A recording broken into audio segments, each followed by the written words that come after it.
Hey, welcome to Facts at 5. I'm Michael Clark, and I'm here at LTV Media Center here in Wayne-Scott, New York, on the start of our Labor Day weekend with the town supervisor, Peter Van Scoyoc. Peter, welcome.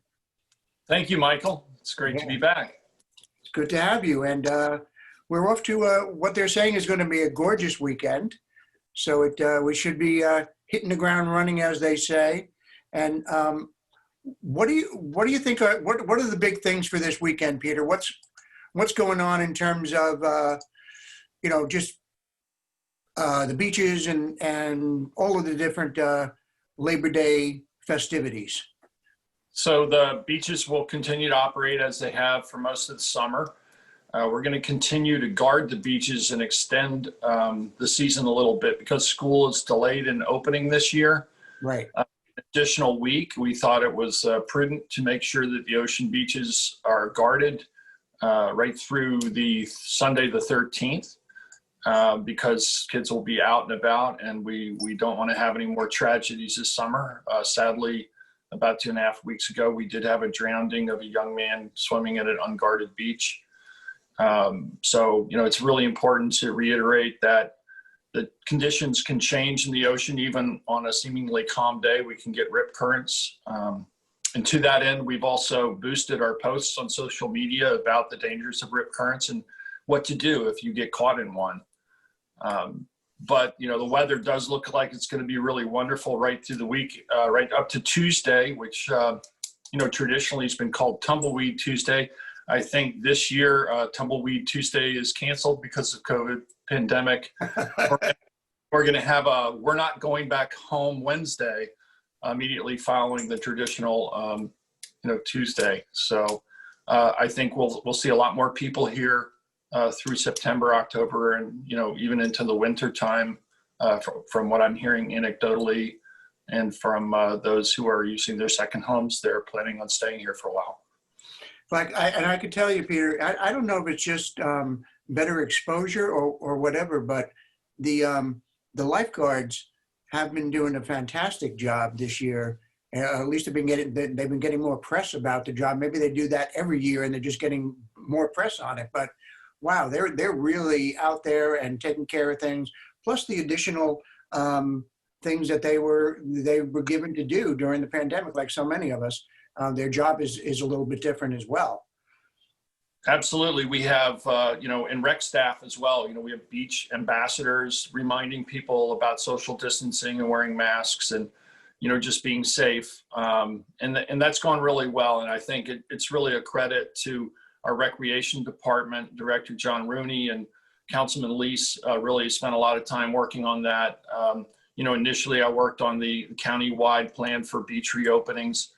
And I have to say, we're just, as we are with all of our staff, very proud of our town employees. So they do a terrific job. And, there have been some rescues. In a normal year, we get a number of rescues and we just have a really well-trained staff, thanks to the legacy of the Ryan family and keeping everybody water safe. So we want to continue that, make sure everybody has an enjoyable time, but a safe time as well. Yeah, and I think we all know how much, COVID obviously has impacted our life and how it may change things going forward, how we're going to act going forward, right? So I see that now there's a new campaign coming out for the health of our community, I believe it's called. And there was a press release on it the other day. Maybe you could speak about that, because I think the genesis of that, started, or the impulse for doing something like that starts with COVID and then says, well, maybe this is a good thing to do all the time. Right. So the impetus really started during the Business Recovery Committee planning earlier in the COVID crisis.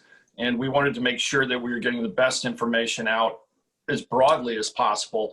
And, historically and traditionally, the supervisor's office puts out, press releases and coordinates that effort.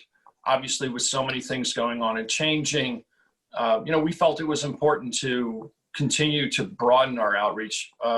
And so, we expanded our use of the social media platform during a time of COVID. And then we came to the decision of actually hiring a commercial firm to help us with outreach and to have a more professional presentation, graphics and whatnot, and to really heighten the social media platform. We don't have that many teenagers working for us at Town Hall. Yeah, I know.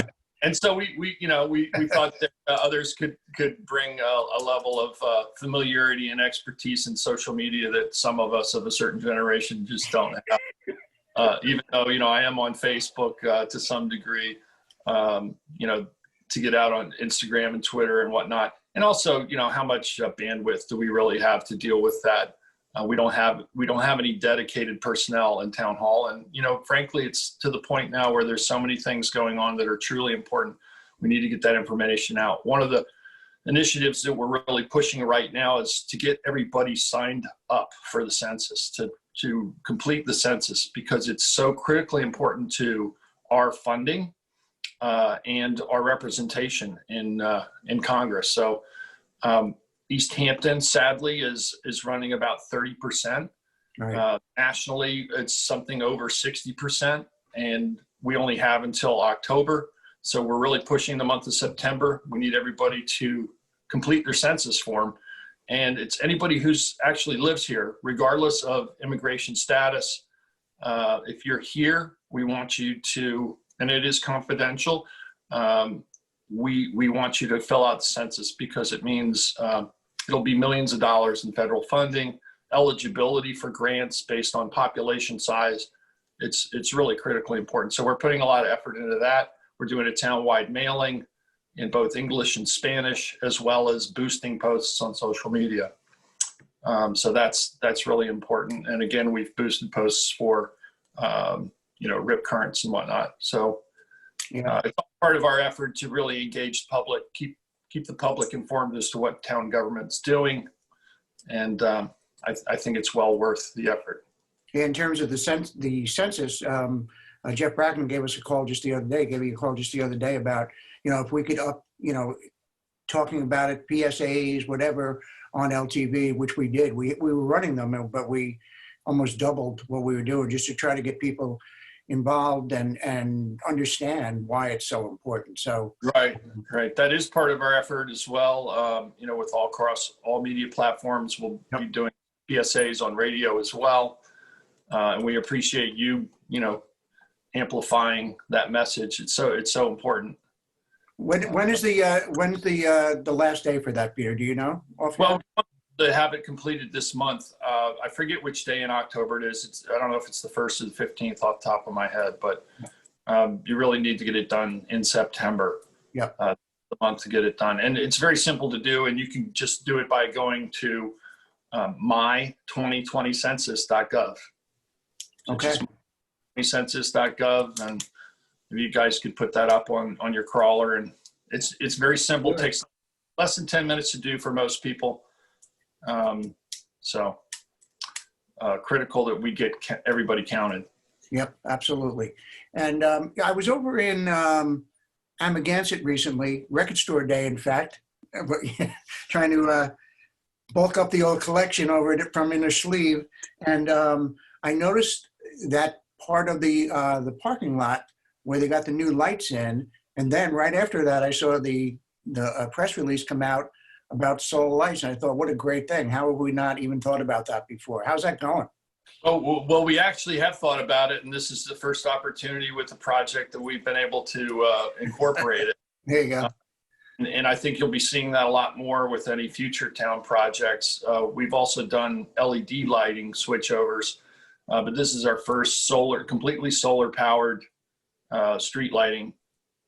And, again, it's part of the town's effort to reduce carbon emissions, combat climate change. Solar lights, residential solar roofs through our Solarized East Hampton projects. You can get reduced rates on solar installations through a selected contractor.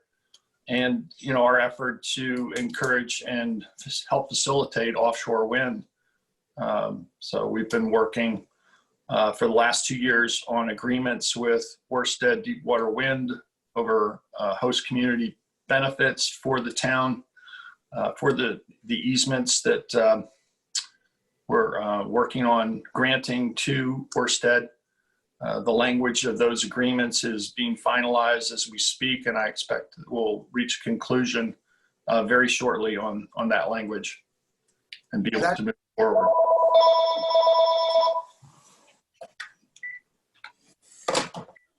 Now concerning the wind farms, that's coming up on the agenda, right? Isn't that going to be on the agenda on Tuesday? Is it?